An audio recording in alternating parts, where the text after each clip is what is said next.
Hi, I'm Dr. Stuart Ablon, the director of Think Kids in the Department of Psychiatry here at Mass General Hospital. And here at Think Kids, we often hear from families that are struggling with their kids' behavior. And despite trying really hard to address that behavior and trying to be very thoughtful about it, the behavior is not improving and it's super frustrating. And many of these situations seem like a perfect fit for what we teach here at Think Kids, which is called collaborative problem solving.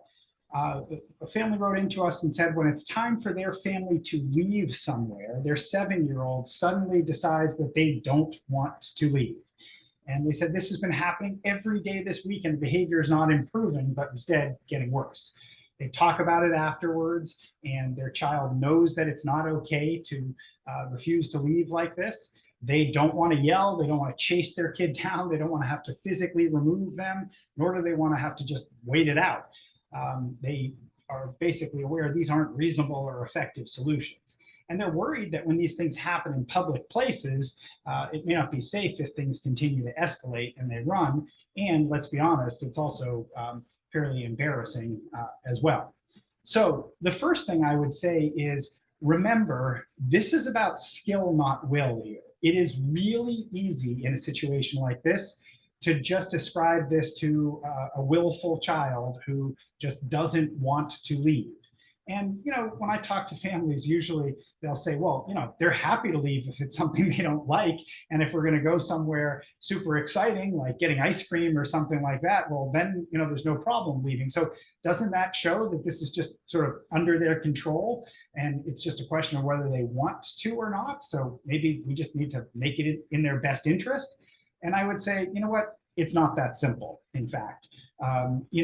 They may be leaving something they're enjoying doing to go do something less enjoyable. But if you look around, if there are a whole bunch of other kids involved in this kind of an activity, your kid's probably one of the few that might be flipping out in response. So in other words, there are a lot of kids who probably also don't want to leave, but aren't having such a difficult time managing.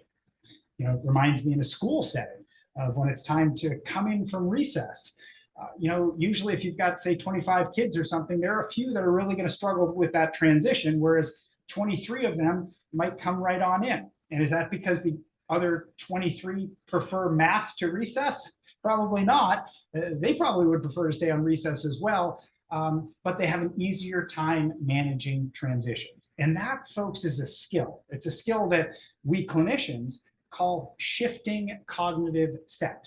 That is shifting from one mindset or task or activity to another. It's really a form of cognitive flexibility. So the first thing to keep in mind is this is about skill, not will. And in your conversations with your child, you want to explain that. You want to say something like, you know what, I know that you don't like it when this goes poorly like this as well. And when we're chasing after you or raising our voices and things, that can't be fun as well. And I know that you would like this to go smoothly also. Now, the trick to a conversation focused on collaborative problem solving is don't try to do it in the heat of the moment when you're trying to get your kid to leave. It sounds like in this family's situation, they know that this is going to be occurring because it's been happening day in, day out. And so the time to have these conversations is proactively. And that doesn't mean in the car on the way to the thing that they're going to have a hard time leaving. It means catch them when they're calm, accessible, when it's not right in front of you or it's not, the situation's not just about to happen.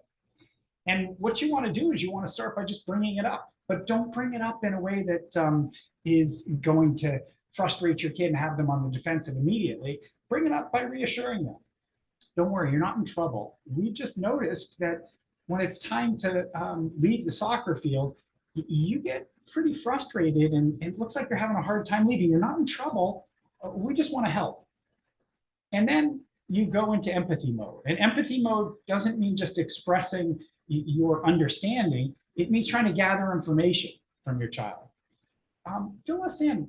What's that been like for you? And what's going on when that happens? Can you help us understand why it's so hard to leave? And it may be that it's just as simple as they're enjoying it and they have a hard time moving from one thing to the next, but you might be surprised. You might gather some other useful information. And once you understand their perspective or point of view about it, you simply explain why this is a problem from your perspective. And that might have to do with safety, might have to do with the timing for moving from one thing to the next. It might have to do with the fact that it's unpleasant for you and for them, and you'd like to make it easier. And then what you do is invite them to the problem solving table by saying, I wonder what we could do about this so that we could make it easier for you and smoother for us, and the whole thing would go a lot better. Now, I have a lot of faith in 7-year-olds' abilities to come up with good solutions to problems because I've seen it firsthand time and time again. But in this case, I also want us adults to be thinking like preschool teachers. Because, in preschool, all kids have a hard time making transitions. It's developmentally appropriate to have a hard time shifting cognitive set in preschool. And that's why if you ever visit a preschool class, you see when it's time to move from one task or activity to another, even when it's just time to go to the bathroom, it's a major party. There are lights that turn on and off, there's songs that you sing, there's claps, there's all kinds of things that people do to try to demarcate that transition and ease people into it. And I want us to think that way with a kid who's having a hard time making a transition. They may be 7, but their skill level may be more like a preschooler in this domain, okay? And what you'll learn from preschool teachers is some tricks of the trade, like make sure you prepare people and may have a clear signal for when this is happening. Try to lengthen the transition so it doesn't just stop on a dime, and give your kid an active role in negotiating that transition. Have you ever noticed a very skilled preschool teacher who finds the kid who has the hardest time shifting gears, and when it's time to play the chime to indicate it's time to shift gears, that's the kid they ask if they want to be the one to play the chime to signal the transition. So in other words, find a way to give your child an active role, something they can do, something so that the transition isn't just being done to them.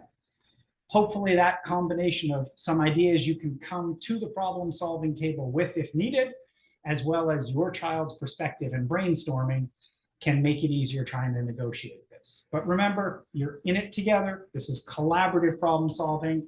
Your kid's doing the best they can to handle that situation, given the skills that they have in the moment. And our job as parents is to try to help support them through it and help them build those skills through situations like this. Hope this is helpful.